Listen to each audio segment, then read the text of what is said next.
Hoje em epidemiologia a gente vai ver a relação dela com as doenças infecciosas. Então nós vamos ver alguns termos, alguns conceitos importantes dentro da epidemiologia das doenças infecciosas. Por que que é importante fazer o estudo epidemiológico para a promoção, prevenção e controle das doenças infecciosas? Então, nós vamos ver alguns modelos causais das doenças infecciosas, a dinâmica da transmissão das infecções, a dinâmica do período de incubação, de transmissibilidade e as propriedades, métodos de transmissão, de penetração, de controle, de eliminação e de erradicação dos agentes infecciosos. Então, nós temos 3 modelos principais desses modelos causais das doenças infecciosas. Então, nós temos os modelos pré-científicos, que é daquele período em que não tinha ciência, não havia nada. Então, uma pessoa adoeceu, ela adoeceu por quê? Porque ela é uma má pessoa, porque ela se comportava mais. É castigo divino, entendeu? Então, é quando a gente não tinha a ciência para dizer o que era a causa daquela doença. Temos os modelos unicausais e os modelos multicausais. Então, os modelos causais das doenças infecciosas, eles iniciaram ali com os postulados de Koch, né? Desde 1843 até em meados de 1910, quando a gente tem a transição para os multicausais. Então, o que foram esses postulados, né? A tentativa de estabelecimento de padrões para a prova de causalidade nas doenças infecciosas. Ou seja, que o micro-organismo ele seja isolado em todos os casos da doença. Então, a gente comprova que ele é o causador daquela determinada doença. Que o micro-organismo não seja encontrado em pacientes com outras doenças, obviamente, né? Praticamente a mesma coisa. Que ele seja capaz de infectar animais de laboratório e reproduzir neles os mesmos processos patológicos. É por isso que a gente tem os ratinhos de laboratório. Que ele possa ser recuperado nos tecidos e secreções desses animais. Então, quando a gente faz a coleta, né, de tecidos e secreções, consegue isolar o micro-organismo causador, ou seja, ele vai ser encontrado nos casos da doença. E os modelos multicausais, né? Eles já iniciaram ali com os critérios de Bradford-Hill, que tiveram início mais ou menos ali onde parou de se acreditar nos postulados de Koch. Então, em 1897, 1991, não que parou de acreditar, mas houve essa transição de que viu que era tanto os postulados dele, quanto outras situações que estavam envolvidas. Então, o estabelecimento da relação causal entre um organismo e uma doença infecciosa. Em quais parâmetros? A associação temporal. A infecção pelo organismo precede o desenvolvimento da doença. Então, primeiro tem que haver o contato e não apenas a presença do organismo em qualquer tempo.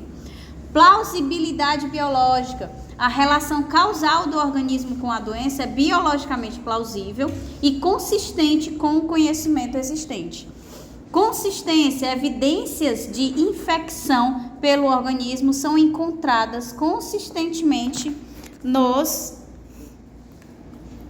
pacientes acometidos pela doença por diferentes investigadores usando técnicas diferentes, ou seja, também há pesquisa com técnicas diferentes, a pesquisa pela presença do micro-organismo.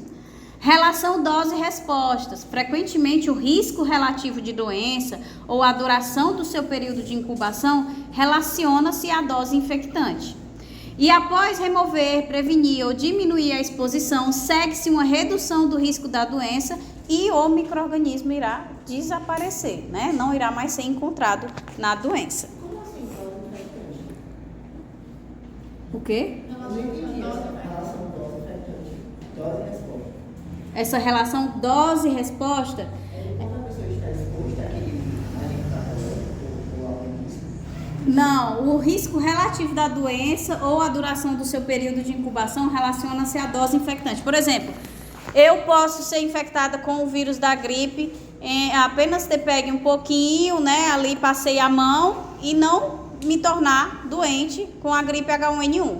Ou eu posso estar conversando com a pessoa infectada, ela dá uma cuspida gigante, né, um espirro na minha cara, e aí a dose de micro-organismos foi muito maior do que o meu sistema imune consegue consegue combater naquele momento. Então, quanto menor a dose, maior a probabilidade do nosso sistema imune já resolver no início e ele não conseguir ficar infectante. Mas se a dose for maior, aí a gente... É por isso que as vacinas, né, que é uma dose muito grande, mais de micro-organismos ou mortos ou atenuados, ela consegue desenvolver a resposta, porque ela é uma dose grande, mas sob controle, né? Foi por isso que eu contei semana passada. Alguém espirrou na minha cara, foi ótimo. Mas também, aqui, na sala. Quem foi? Quem foi pra saber? Aí, gente, a gente retorna, né, para compreender a epidemiologia das doenças infecciosas para a tríade epidemiológica que a gente viu na história natural da doença. Porque nós sabemos que nas doenças infecciosas nós vamos ter um hospedeiro, vamos ter um ambiente que favorece a proliferação desse hospedeiro e vamos ter o agente etiológico, que no caso vai ser um agente biológico, tá? E na maioria das vezes, né, algumas vezes, nós vamos ter também inserido nessa tríade o vetor, que vai fazer o processo de transmissão, vai ser o reservatório temporário para esse organismo infeccioso, tá? Então, quais são as principais medidas de controle das doenças transmissíveis? Nós vimos a aula passada, então eu vou só recordar a vocês. As medidas de controle para as doenças transmissíveis são agrupadas pela cadeia de transmissão. Então, nós vimos medidas voltadas para o agente, seja para impedir o contato, seja para que ele possa se proliferar, voltadas para o reservatório intermediário, a porta de saída e a porta de entrada, para a transmissão em si e também para o hospedeiro definitivo, tá? Então, esses são os principais grupos das medidas de controle das doenças transmissíveis. Então, qual é a dinâmica e a estrutura epidemiológica das infecções? Um fenômeno chamado de iceberg epidemiológico, ele descreve uma situação em que uma grande porcentagem dos casos de uma doença são subclínicos, não notificados, ou seja, escondidos. Se os casos são subclínicos, eles não têm sinais e sintomas. Se eles não têm sinais e sintomas, a pessoa não procura, né, o posto de saúde, a unidade de saúde, ou seja, ele não será notificado. Então, ficarão escondidos. Portanto, apenas o ápice do iceberg é aparente para o estudo epidemiológico. Então, aqui, como a gente está vendo, o iceberg a gente sabe que é muito maior, né, abaixo da água. Então, os casos visíveis é justamente o ápice. São aqueles que têm os sintomas clínicos, são aqueles que vão causar a morte. Mas aquilo que não tem sintoma clínico, que são os casos invisíveis, ficam aqui dentro. E aqui eu destaco o quê? Que não é apenas os casos que não têm sinais e sintomas, mas algumas doenças, principalmente, né, há tempos atrás, eram escondidas, né? A pessoa ficava doente e se escondia, porque para evitar que as pessoas não, você tem que ficar em casa, você tem que ficar, tem que ser morta, há tempos atrás. Então, esses casos também podem ser ou escondidos ou não notificados pela falta dos sinais e dos sintomas. Então, aqui a gente tem alguns icebergs, né, de algumas doenças. Aqui nós temos quando o reservatório é o homem. As doenças transmitidas pelas vias respiratórias, temos o exemplo do sarampo e da rubéola. O sarampo tem quase todos os seus casos clínicos, ou seja, o iceberg do sarampo, a linha dele aqui da epidemiologia está lá embaixo, né? Então a gente consegue visualizar muito facilmente a pessoa que está infectada pelo sarampo e assim consegue desenvolver as políticas de promoção e prevenção à saúde. Já a rubéola, quase todos os casos são subclínicos. Os que vão aparecer aqui são os que causam a morte e os que causam sintomas visíveis. Então, o ápice, a rubéola tem o seu corte, sua linha de corte epidemiológico bem no ápice. E isso vai dificultar o quê? O desenvolvimento de políticas e para promoção, para prevenção à saúde no caso da rubéola, porque ela tem essa limitação. Essas doenças, elas têm uma maior incidência no inverno, né? E ambas são preveníveis por vacinas. Então, a melhor maneira da gente prevenir a rubéola é através da vacinação, porque se estiver acontecendo um surto, dificilmente ele vai ser identificado no começo para evitar o dano maior lá no final, que vai ser a proliferação em massa. Então, a gente tem que fazer a campanha de vacinação para evitar chegar nesse ponto de proliferação da doença, de transmissão em grande escala da doença, tá? Temos aqui as infecções transmitidas via vetor ou a picada do inseto, certo? Então, a gente tem a infecção pelo vírus da febre amarela, que vai ser transmitida seja pelo vetor Haemococcus, com o reservatório nos primatas não humanos, nesse ciclo silvestre, ou a gente também tem o ciclo não silvestre, tá? E é passível de controle também com a vacinação de pessoas que vivem ou se dirigem para as áreas endêmicas, que são aquelas que vão ter o contato com o reservatório, tá? Pode também ser transmitida pelo vetor Aedes aegypti no ciclo urbano, assim como a dengue. Então, nós temos a febre amarela silvestre, que vai ser aquela que o foco principal de infecção são os primatas e não os humanos. Mas os humanos acabam se contaminando se tiverem contato com esse vetor. Enquanto a febre amarela urbana já vai vir diretamente pelo Aedes aegypti sem ter um vetor intermediário. Então, é o que a gente vê aqui. O vírus, né, que vai infectar o vetor vai infectar o mosquito vai picar o reservatório animal, e se o ser humano tiver contato com esse reservatório animal, pronto, ele acaba se contaminando pela febre amarela silvestre. Já se vier direto aqui, o vírus infecta o vetor, o Aedes aegypti no caso, né? E o Aedes aegypti vai infectar diretamente o reservatório humano, aí a gente vai ter a manifestação da febre amarela urbana, e também a gente tem o exemplo da dengue inserido nesse processo. Então, nós temos os mecanismos que vão envolver um vetor, né, que é o vetor animal, e também o vetor que vai ser o vetor que vai fornecer a picada, a inserção na corrente sanguínea. O vetor, ele faz a transmissão tanto para o reservatório intermediário como o hospedeiro definitivo. E o reservatório, ele vai ter a doença, mas ele não vai fazer essa transmissão. Por exemplo, os humanos que estão no mesmo local que esses macacos, né, que esses primatas, o mosquito vai picar os primatas e depois vai contaminar os seres humanos, tá? Então, a dinâmica do processo infeccioso vai envolver o quê? Vai envolver o período de incubação. O período de incubação, ele pode ser intrínseco, é o intervalo de tempo que decorre entre a exposição de um agente infeccioso e o aparecimento dos sinais e dos sintomas, que foi o que nós vimos lá no período, entre o período pré-patogênico e patogênico da história natural da doença. E o período de incubação extrínseco é aquele que acontece dentro de um vetor, né? Então, o período entre a entrada do agente infeccioso no vetor, vamos dar o exemplo aí do mosquito, né, na dengue, e o momento em que ele se torna, de fato, infectante, em que ele vai contaminar o hospedeiro final, tá? Temos também o período de transmissibilidade, que é o período durante o qual o agente infeccioso pode ser transferido direta ou indiretamente de uma pessoa infectada a outra, ou de um animal infectado ao homem, ou de um homem infectado a um animal.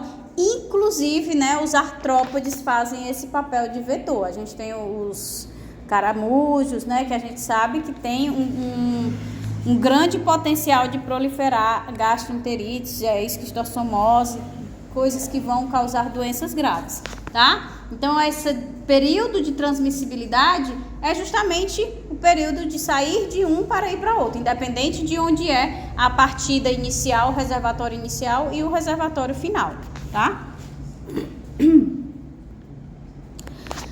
Aí, dentro dessa dinâmica, é importante que a gente também compreenda as propriedades dos agentes infecciosos. Então, a gente tem que compreender a infectividade desses micro-organismos. Então, é a capacidade dos agentes infecciosos de penetrar e se desenvolver ou de se multiplicar em um novo hospedeiro provocando a infecção. Correlacionando com ontem, a gente pode dizer que a infectividade está relacionada à virulência, não é isso? A patogenicidade é a qualidade que tem o agente infeccioso de, uma vez instalado no organismo do homem ou de outros animais, produzir sintomas em maior ou menor proporção dentre os hospedeiros infectados. Como é que a gente calcularia esse fator de patogenicidade? O número de casos da doença sobre o total de infecções dividido por 100. Por quê? Os casos da doença, se são casos, obviamente foram notificados, né? É o que a gente tem, os sinais e os sintomas. E aqui é o total de infecções dividido por 100. Aí a gente vê... Oi? Essa parte de baixo é só uma probabilidade, né? Total de infecções ou 100. Isso. A gente está entre parênteses, o caso da doença dividido pelo total da infecção, aí o valor vai ser multiplicado por 100 para fazer a porcentagem. Karine, esse total de infecções vai ser como? Se o caso da doença já vai ser o que já foi notificado? É uma projeção, exatamente. É os casos notificados pelo que a gente projeta, né? Igual foi feito com a Covid. A gente tem essa probabilidade da capacidade infectante. É isso que a gente diz, eu não estou me recordando agora qual era a mais infectante ou não. A Omicron tem uma taxa, tem uma patogenicidade muito maior do que a outra que eu... a normal. Então, é justamente por esse cálculo que a gente descreve isso aí, certo? Aí aqui, ó, a virulência, que está dentro, todos esses outros fatores, essas propriedades anteriores, a infectividade, a patogenicidade, também está dentro da virulência. Então, é a capacidade de um agente infeccioso de produzir casos graves ou fatais. Isso aqui considerando o aspecto da epidemiologia. Mas do aspecto da patogenia, né, da patologia, nós consideramos todas as outras propriedades, tá? Como fatores que empregam a virulência maior de um micro-organismo. Então, a virulência vai ser o número de casos graves ou fatais sobre o total de casos vezes 100 para dar a probabilidade. Então, é uma taxa de letalidade que é o indicador da virulência no cálculo dos estudos epidemiológicos. Nós temos também inserido na dinâmica do processo infeccioso as relações entre o ambiente e a infecção em si.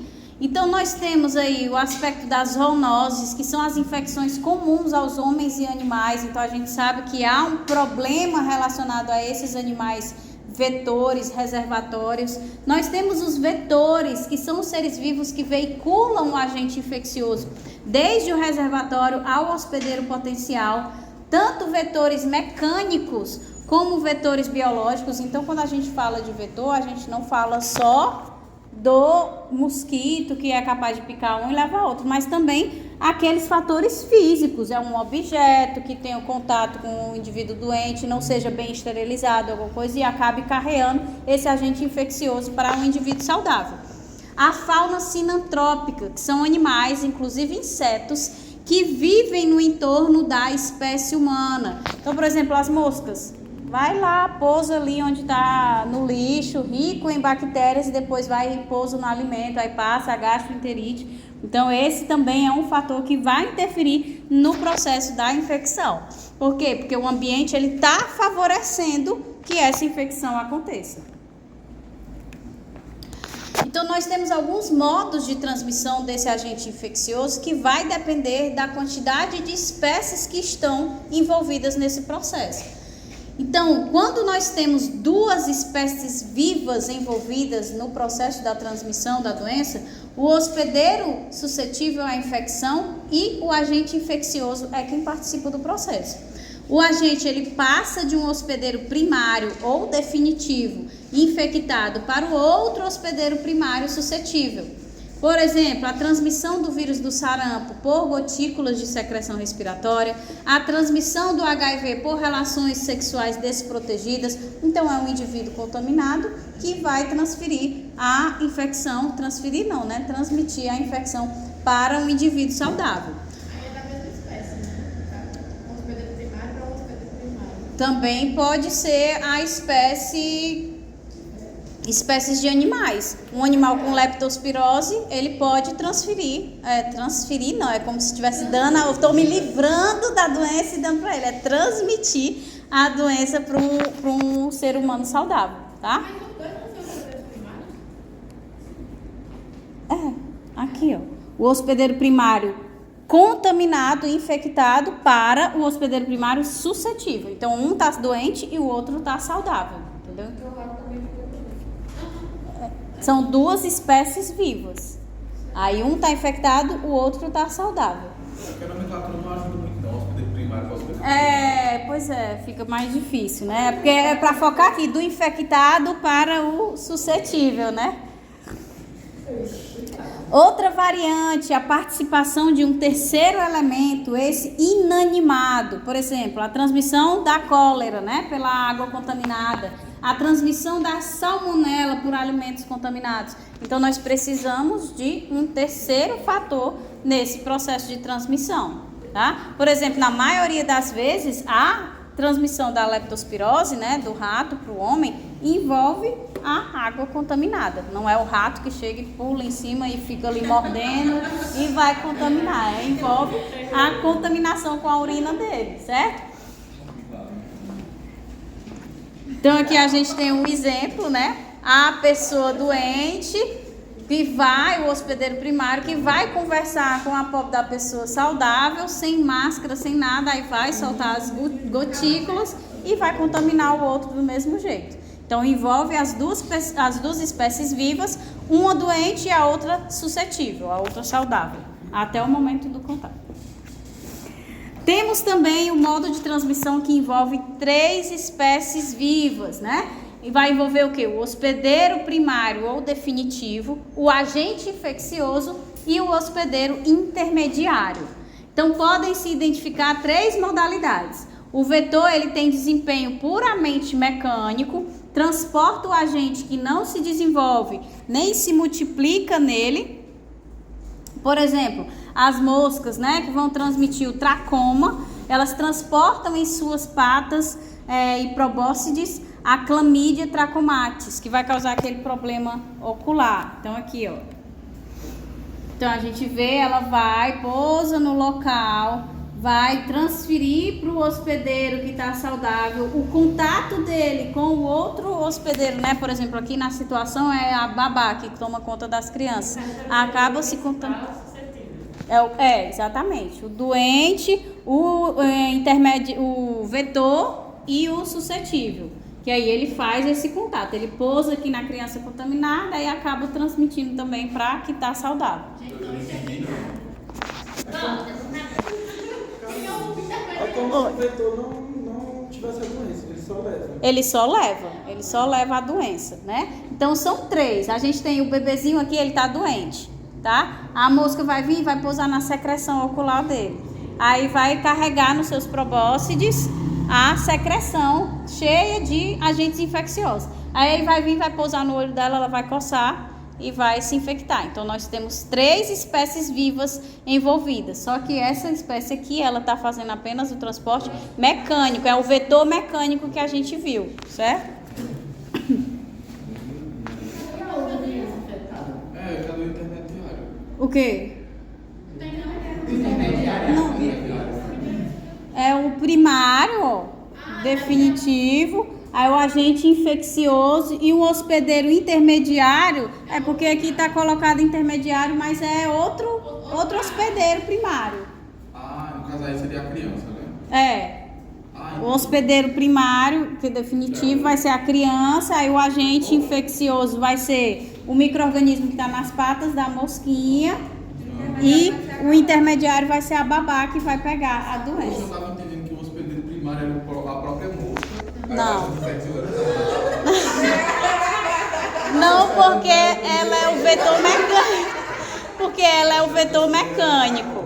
Ela só tipo pega isso aqui e... Não, eu entendi a pessoa assim. Achou que ele fosse o... Não, é a primeira, a doença do...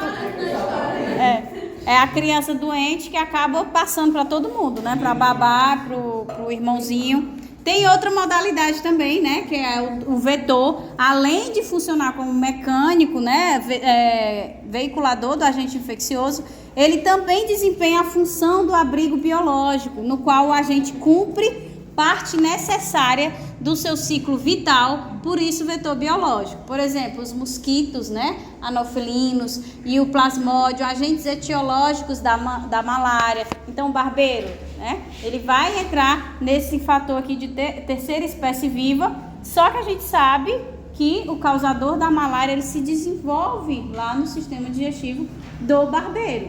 Então, ele tem um papel como vetor biológico, porque ele é necessário para o desenvolvimento do ciclo vital desse agente infeccioso. Então, vai ter a pessoa que já está doente, né, que é o hospedeiro primário, vai ter o vetor, que é o barbeiro, que vai, de fato, sugar o sangue, vai se infectar também com o micro-organismo para ele terminar o seu ciclo vital e vai repassar para a terceira espécie, que é a espécie saudável, suscetível, que também vai ficar infectada.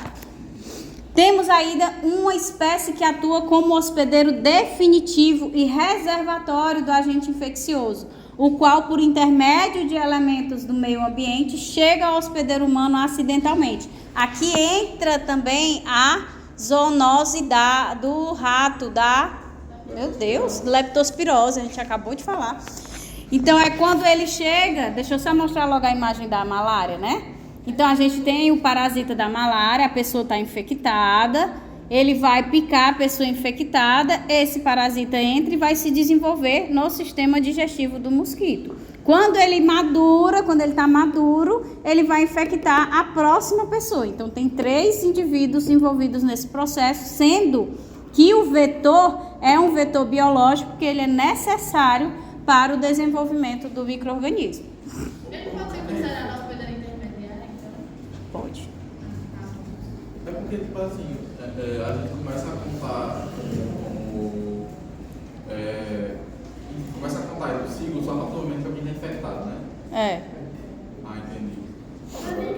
Mas aí por que o primeiro é um mosquito e não uma pessoa infectada, então?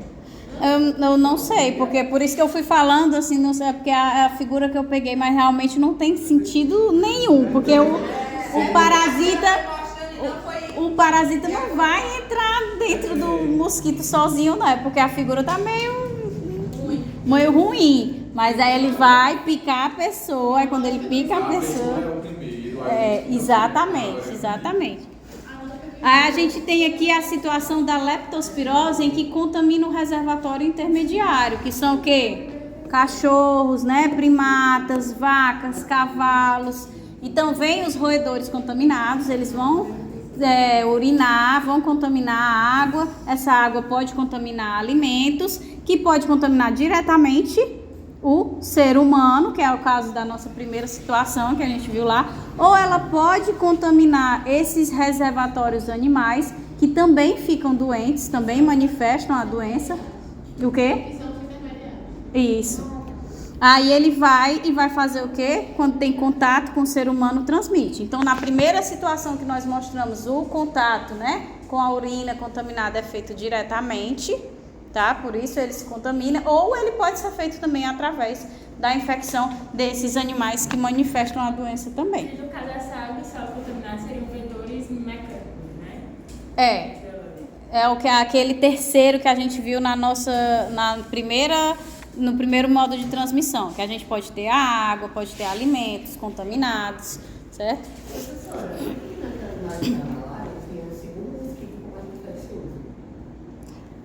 Não, é porque esse mosquito aqui ataca. Aqui. É porque ele é intermediário. É o intermediário. Ele é só a fêmea, porque é ela que vai sugar o sangue, né? São as fêmeas que se alimentam para poder desenvolver os ovos. E aqui ele vai infectar a pessoa e causar o dano no fígado. Então, uma pessoa infectada com malária, ela não contamina outra pessoa.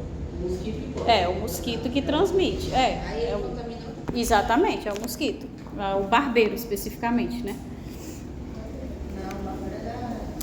Doença de Chagas, Esse aí é o birigui. É o anófilis normal mesmo. É. Birigui. Não conheço por biribiri, não. Não é mosquito palha, não, hein? Mosquito para. É. Ou o birigui.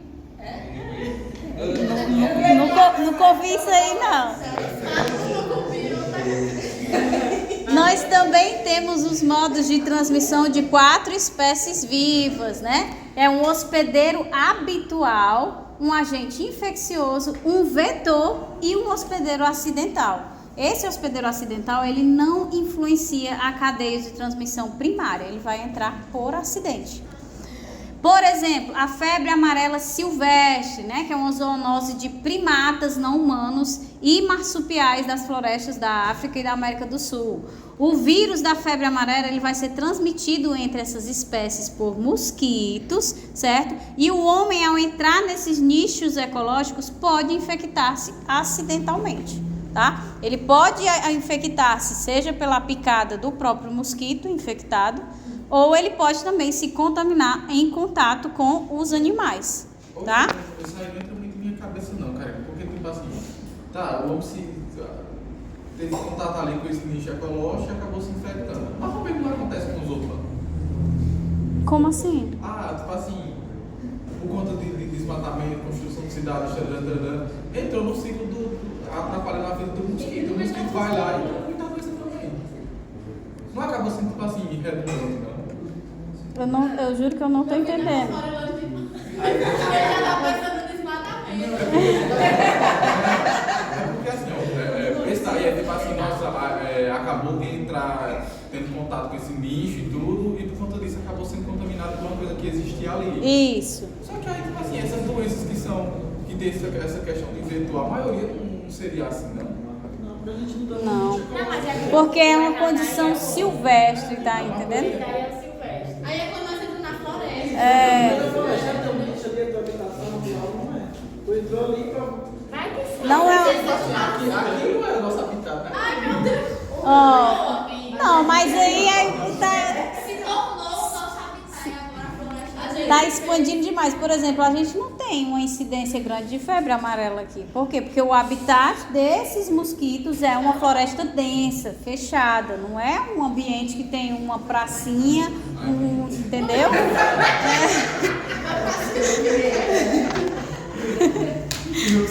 Ele vai ter ali na floresta mesmo. Então, para que o indivíduo se contamine, ele precisa ir até o habitat desse mosquito. Não vai ser por o simples processo de urbanização que vai acontecer. Então, é o caso que a gente tem da febre amarela, né? Que é o ciclo silvestre e o ciclo urbano. No ciclo urbano, quando a gente tem é o próprio Aedes aegypti da dengue, que vai picar uma pessoa contaminada. Por exemplo, o cara veio lá da floresta, contaminado. Aí chegou aqui na cidade, aí ele vai ser picado pelo Aedes aegypti, que vai transmitir para o indivíduo saudável. Esse mosquito, a Haemococcus, ele existe no local urbano? Não. Então, esse ciclo aqui, ele só vai acontecer na área silvestre, na floresta densa. Então, aqui a gente vai ter os 4, né? Indivíduos envolvidos, o micro-organismo que vai contaminar o vetor, aí a pessoa vai contaminar o animal e pode contaminar também o hospedeiro acidental, que é a 4ª espécie viva, é o que a gente coloca por acidental, porque ele não era para estar ali nesse ciclo.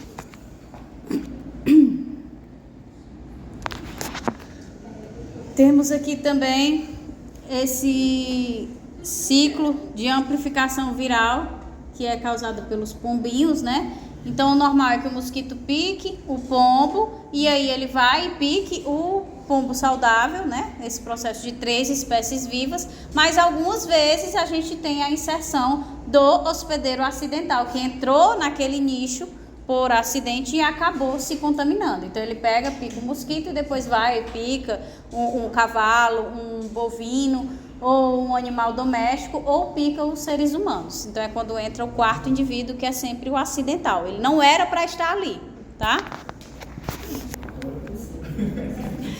É porque os pombos têm nas pracinhas, né? Agora você tem um ponto. Agora você tem um ponto, realmente. Aqui são alguns modos de, meu Deus do céu, modos de penetração do agente infeccioso. Então, como é que a gente tem, né, essa penetração dos agentes infecciosos? Ingestão, né, direta mesmo do material contaminado, a inalação através das vias aéreas superiores, transmissão transplacentária, penetração através das mucosas, deposição sobre a pele seguida de propagação localizada, introdução no organismo pela ação de objetos ou instrumentos, introdução em tecido muscular ou na corrente sanguínea pela picada de insetos e ingestão em tecido animal utilizado como alimento, ou animal contaminado. É o quê? É, tudo, exatamente. Então, só para a gente rever, né, como é que a gente faz o controle dessas doenças infecciosas, só os conceitos que a gente já viu na aula passada. Então, a gente vai fazer o controle através da redução da incidência e ou prevalência de determinada doença por meio de diferentes tipos de intervenção, até níveis muito baixos, de forma que ela deixe de ser considerada um problema importante de saúde pública.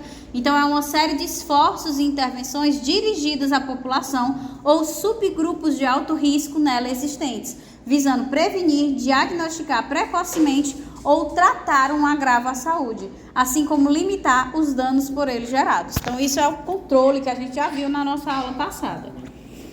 E a erradicação, né, que também é voltado para as doenças infecciosas, é uma forma radical de controle que, de modo sucinto, pode ser definida como a extinção por métodos artificiais do agente etiológico de uma doença ou do seu vetor, sendo por consequência impossível sua reintrodução e totalmente desnecessária a manutenção de quaisquer medidas de prevenção. Então, é de fato a eliminação daquele agente ou do vetor causador daquele agente, né? Só que a gente não diz aqui a nível mundial, né? Qual doença que aconteceu isso? A poliomielite. A poliomielite não, a varíola. A varíola. A poliomielite ainda tem alguns países que tem. É a erradicação. A eliminação é que não é a nível mundial. A eliminação já vai ser a cessação da transmissão de uma determinada doença em uma extensa área geográfica, persistindo, no entanto, o risco da sua reintrodução, seja por falha na utilização dos instrumentos de vigilância ou controle, seja por modificação do agente ou vetor. Então, é um controle qualificado. O conceito introduzido pelo Programa Mundial de Lepra, da OMS, né, a hanseníase, redução da frequência de ocorrência a um determinado nível. Então, é aquela vigilância constante dos casos de hanseníase, que é justamente para evitar a sua propagação. Então, tem a eliminação, a cessação da transmissão, o processo de vigilância dos casos respiratórios, que a gente falou também na aula passada, para acompanhar a proliferação da tuberculose, também tem esse intuito de eliminar a transmissão de determinada doença. E, por fim, a gente tem as tecnologias que estão relacionadas ao controle dessas doenças infecciosas. Então, é o quê? É a vacinação, né? É o próprio tratamento, porque assim a gente cura o indivíduo, que vai ser aquele hospedeiro primário, que vai repassar a doença aos saudáveis. Temos o controle vetorial, controle do vetor, controle dos reservatórios, intervenções educativas, mudança comportamental, programas de triagem populacional, que está envolvido com o processo de vigilância da tuberculose, que eu estou mencionando, o controle de produtos para consumo, água e alimentos. Então, é a ação da vigilância sanitária, ela ir ali nos restaurantes e ver se as normas estão sendo seguidas, justamente para evitar a propagação dessas doenças. Medidas de distanciamento social, isolamento e quarentena, dependendo do tipo de infecção. Medidas gerais de prevenção de infecções, lavagem de mãos, né, antisepsia, uso de luvas, EPIs, que foi tudo que a gente viu na aula passada, essas medidas de controle. Então, hoje o novo mesmo foi os modos de transmissão pelas quantidades de espécies envolvidas e tudo mais. Ok, pessoal?